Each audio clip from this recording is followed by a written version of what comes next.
I always enjoy talking to you. So, welcome to today's podcast. With me is Daniel Heitz, one of my long friends who I always love to be connecting with. And I love the person that he is, the wisdom he brings to daily life. And today we're going to talk about a concept that is dear to both of us. It's called Wu Wei. Daniel is going to explain more in a second. But just to give you a reference who this amazing person is I'm talking with today, he's founded several businesses. He sold one of his businesses a couple of years ago for quite a large sum. And we're going to take a deep dive today on this business where he takes us through how he built it and how he applied the concept of Wu Wei to this kind of business. So welcome, Daniel. I'm so happy to have you and be in this exchange with you. Do you want to quickly just give us an introduction about yourself, who you are, what you love doing, and why you're here today?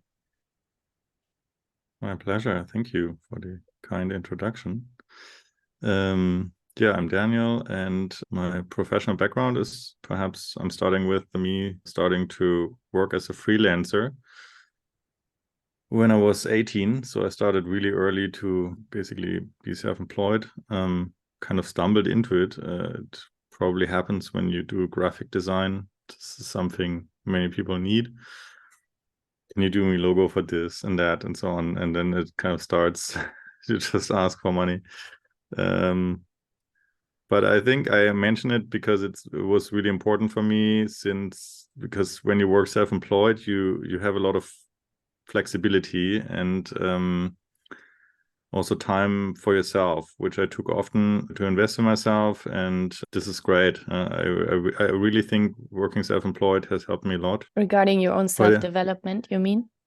Yeah. Mm-hmm. Yeah, and later I founded a digital agency with my older brother, which I've been running now for over 12 years. This is still alive. And that has been kind of the platform for many other projects I started.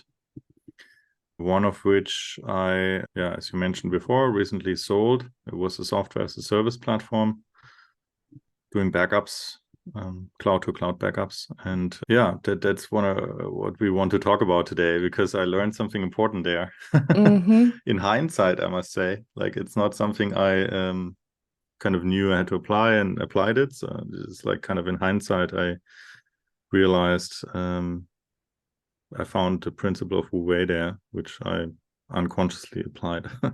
Yeah, I think in hindsight, you understood it mentally, like intellectually, but you were approaching this, or the way you approach businesses, in a very intuitive way. So you were just guided, I'm guessing, from within, and you were not guided by fears or scarcity or something.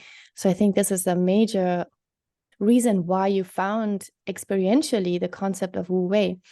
So it's a very good point. Maybe it's also worth mentioning that I studied design, but that was very early in my life, so from 19 to 22.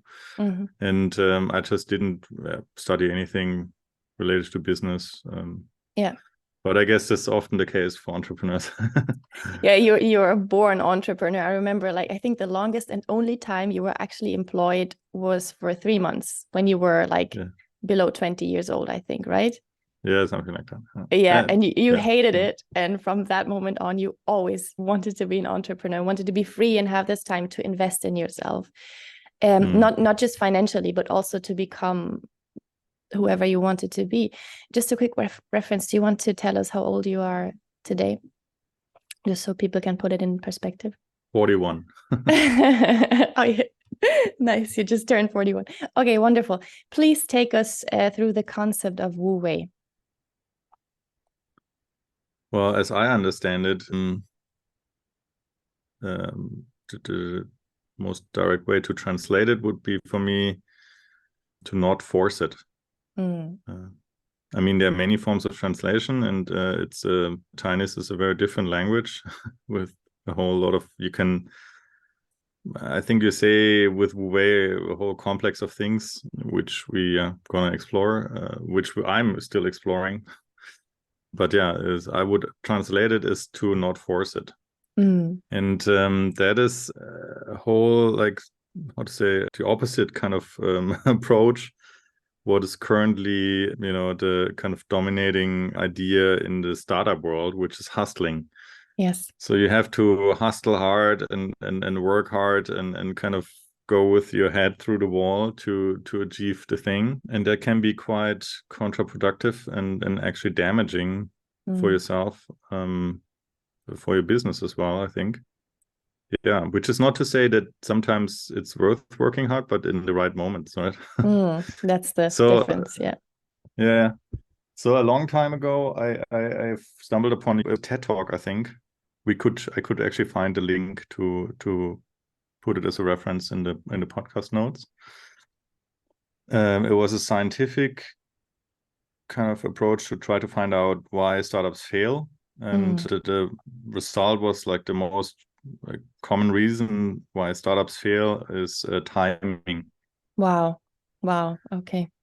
And I can tell from my business, from the software as a service business, which I successfully sold, that during the time when we started, if we would have applied this kind of hustling principle, now we have to to work hard and make it work and make it big.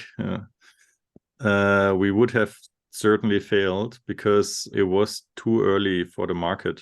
So we did basically a thing called now cloud-to-cloud backup. So we back up data from other software as a services.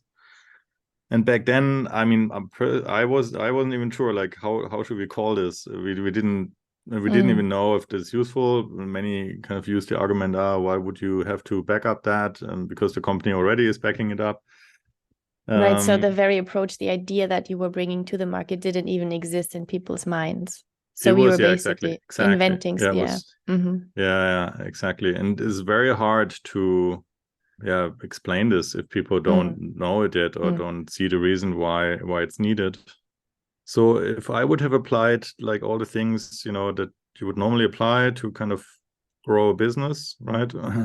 Putting all the marketing force and everything, sales force, we would have certainly failed because it was just too small, and we would have just hustled and then be disappointed because not much response is happening. And then we would have probably, clashed as like in the team, or we would have been just frustrated or disappointed and have given up, right?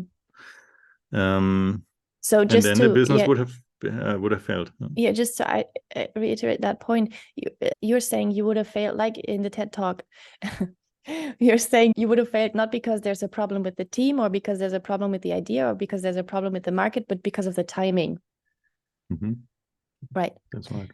Yeah. So how do you know the right timing? Yeah, I mean, what's common among, like, there's this, varying approaches in the startup world, I think, and what's becoming much more popular is this kind of bootstrapping thing we have been doing. There are a few examples, right, of very successful companies which have been bootstrapped.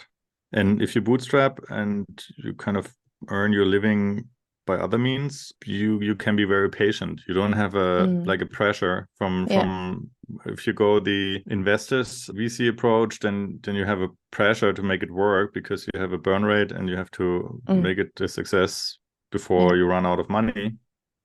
That is actually a big problem, I think, because it doesn't allow you to be patient. And when you bootstrap and it's just a side project, which it has been, then you can just be patient. And it was pretty small, and we did realize, okay, it doesn't grow that much, and we just had it as a side project for really long. And then we had phases where we actually didn't work on it for a month, and just let it do its own thing. And at some point, I mean, you asked how do I know the right moment?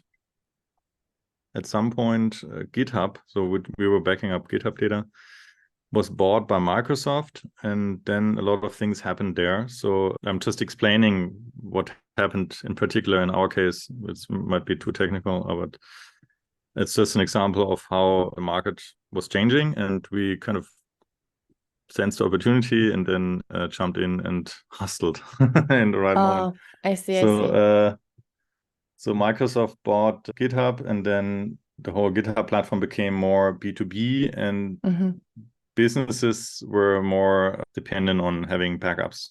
They kind of needed it for compliance. And then we hustled. So they introduced the marketplace and so on, and we were growing a lot, more than 100% for some years.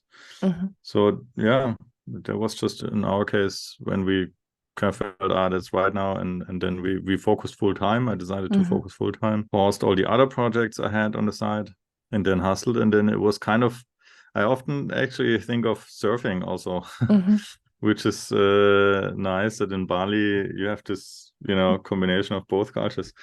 And I mean, I'm not a surfer, but I did surf a few times, and I think it's actually pretty similar, right? So you can paddle against the waves, and you know how hard it is. But what you're actually attempting to do is you catch the wave and then you just ride it, and it feels amazing.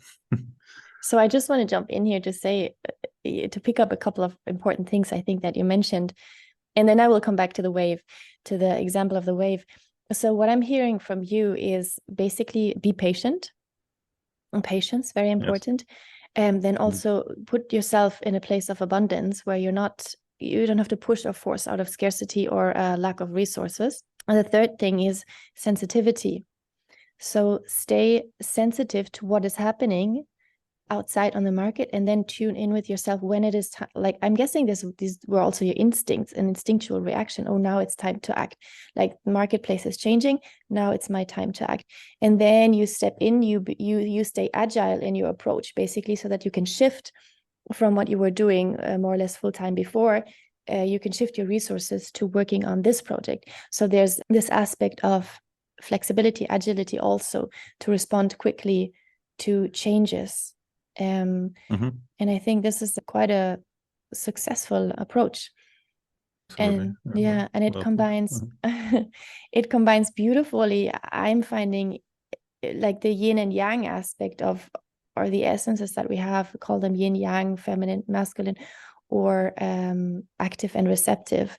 So you're building, bootstrapping, and sensing all the time. This would be kind of the more feminine, nurturing, like really nurturing the business, being very patient, seeing the long game, end game, basically, or not even seeing that, but just, knowing that's where you're moving towards, and being open to whatever changes might happen.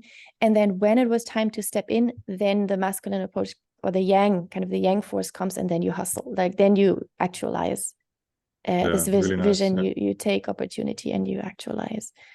Yeah, exactly. Very well put.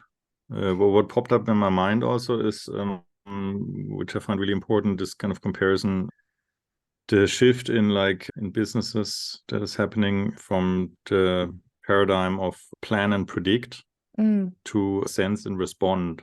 So you mentioned this kind of sensing and actually getting, like, just, sensing and waiting for the right moment, and then act appropriately when things are happening, compared to plan and predict, which is, still in the business world so dominant that sometimes, especially, for instance, when you get money and investors in, right, they're very plan and predict thinking, and you kind of have to come up with a business plan and then say, like, we're planning to have, I don't know, so and so much growth and so many figures next year.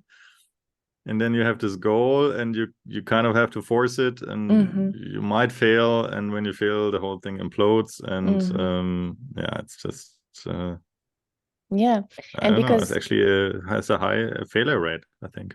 It has to have, because it doesn't follow life, and life is change. So you kind of set your trajectory into one specific trajectory, and you eliminate all the other possibilities that might be even much more worthwhile, much more valuable.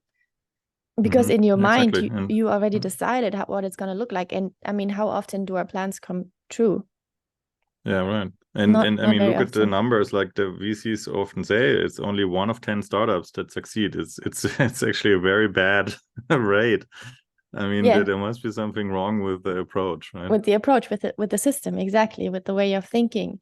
It's not a natural way of approaching. Like if you look at nature, that's not how nature works, right? Nature always finds her way, but not through plan and predict, but through evolving and trying and then adapting and sensing and responding. And so I just wanted to pick up the example of the wave. They're like, I found there are 4 stages in business or in life, but now we're talking about business. And one is basically you're just being toppled over by the wave. That's when you still experience yourself as powerless, not as the creator of your life. The second phase would be the hustling phase that we talked about. You try to create your own wave. And I have actually this year I failed in building my second business because I wanted to create that wave, and it literally crashed. I'm going to have a separate podcast on that. And then the third approach is kind of, you see, I don't have to force anything. I can just ride the wave. I'm receptive and etc. But I'm sensing that there's a stage beneath this, which is the 4th stage, where you actually become the wave. And this is when you stop doing things as a separated person or a separate identity, but things are being done through you, and you are part. You are not doing anything anymore, but everything is being done. Yeah, that's very nice, and I know what you mean. I have experienced the same in meditation, because you're often taught that you have to watch the breath, but at some point it occurred to me, I am the breath, or like be with the breath instead of like focus on it, because if I focus on it, I'm still like kind of an outside thing, separate, that's kind of focusing on an object, but it's still separate. Oh, wow. So yeah, I think when you become the wave or you become the breath, then you are automatically, effortlessly in the flow. Yes. Yeah, I'm sensing that more and more with the current project that I'm working on. So in 2012, I founded my first business, which was also successful. And at that time, I also had an intuitive approach to business. I hadn't learned a lot. I was just doing something that I loved doing. And also 3 years ago, around the same time that you sold yours, I sold mine. But back then, when I founded it, it was 2012, and I was living in Berlin and was very immersed in the startup scene. And I was very immersed in this kind of hustling approach to working in general, to being successful. And I thought that's what you have to do. Exactly like you said, you have to hustle, you have to be super successful, put everything in. Anyway, long story short, because I also had a side job, so I was working as not full-time on this startup. I think that's why it worked in the end. And then my second basically business idea that I launched late last year kind of failed because I had the hustling approach, but I wasn't waiting for the wave. Like as in my first intuitive approach, I was determined to make it happen through pure will force, and I crashed. And so the project I'm working on now, which is a leadership retreat project, like training of leaders, it's the first time that I am experiencing something where this vision is just coming through me, and I'm not doing it. Everything is just falling into place, and I'm just sitting here like watching the miracles pop up right, left, and center. And I have to show up. I have to overcome my fears. I have to believe in my vision. I have to believe in myself. That's my part, but the rest is completely being done by some kind of force. And it is a beautiful, like, it reminds me again and again that I have no idea what I'm doing anyways. I have no idea about timing. I have no idea about how this is really going to look like. But these are glimpses when I switch between riding the wave and actually, like, for short moments in time, becoming the wave. And it's just a very different approach to hustling. Yeah, right. I think what I also like with you, how you put it, with becoming the wave and riding the wave. I think when you say I'm riding the wave, it's still kind of an ego thing. You do it like I catch the wave. But if you're becoming the wave, you realize that it's basically the universe doing its thing, and you're just part of it. Yeah. And it That's is such really a nice. relief. Yeah. It's very relaxing, actually. Right? Like you said in the beginning, not forcing. Right. So this is, I think, all describing Wu Wei pretty much. Wonderful. Wow. And so do you have any, I mean, your experience, I guess, is the best advice, but do you have any advice for people starting out in business or being in the middle of business?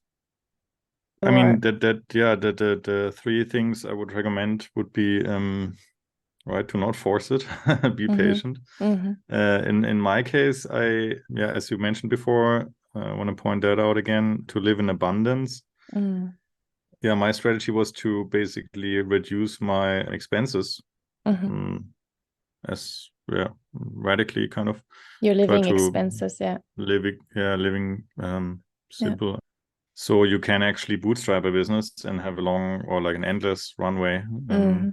Have a bit of that. That's what I also mentioned earlier, right? The freelancing helped me a lot because I could, work for 2-3 hours for a client's project, earn enough to sustain myself with low living expenses, and then build side projects and like just build, as many as you feel like, wherever your interest and passion go, experiment, and don't be sad if it's failing. Just things growing and dying. I think it's important to mention, right, that also a few other side projects have not continued. That's okay. So that is that part. And then I think it's important to invest in yourself and take care of yourself. It's really important, I think. And then what I also found quite important is you mentioned earlier this the situation when you kind of have to force it because you are in this mode that you are struggling. You have to, like, the wave is kind of, how did you say it? Like it's kind of overpowering you.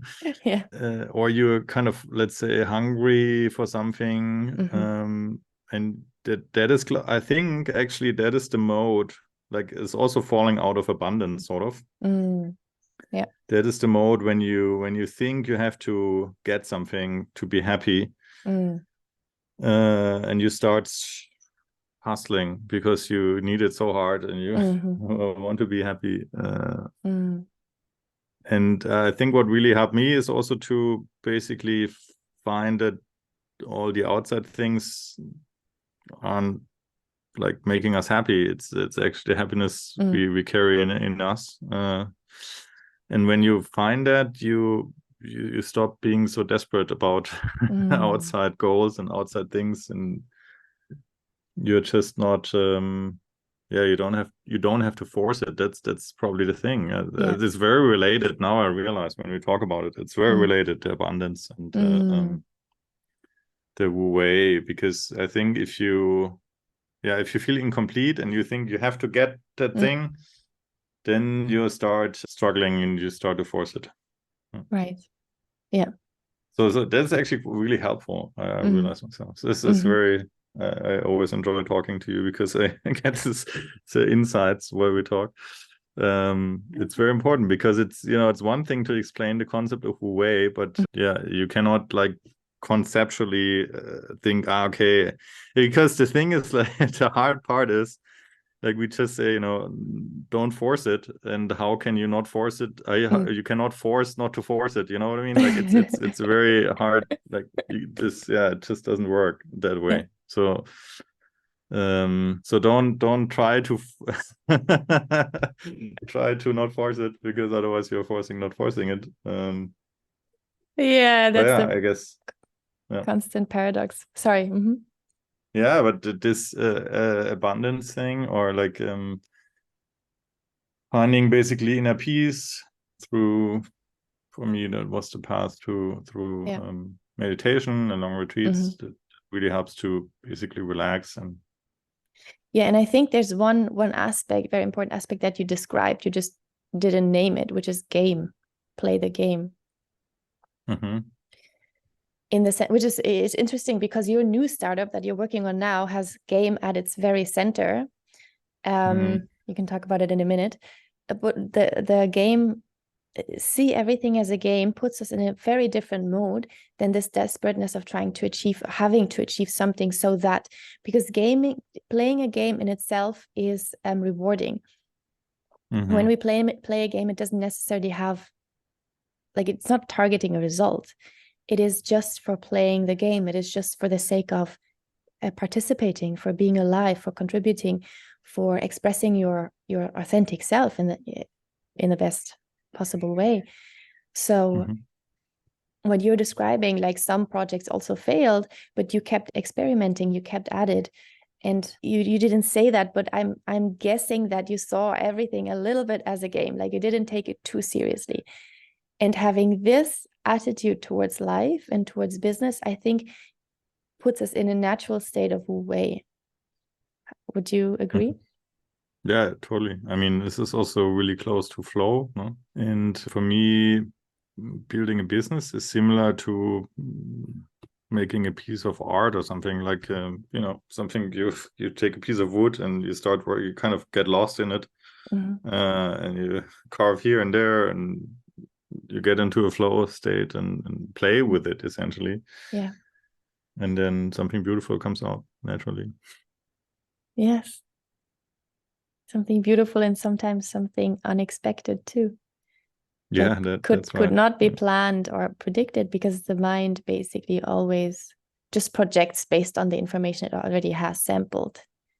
So through play, there's a healthy degree of chaos that fosters innovation. Yeah, right.